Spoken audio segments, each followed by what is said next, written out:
meters, boys.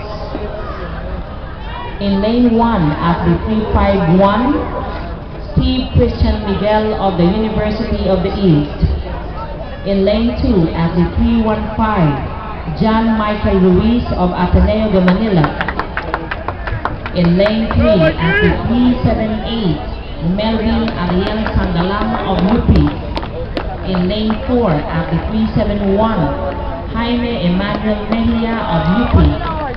In lane 5 at the 347, John Robertson Madayag of the University of the East. In lane 6 at the 319, Gabriel De La Cruz of Ateneo de Manila. In lane 7 at the 374, Carl Brian Morales, UP. And in lane 8 at the 285, Elias Luther Cuevas of Adamson University. And finalists for the 200 meters, boys.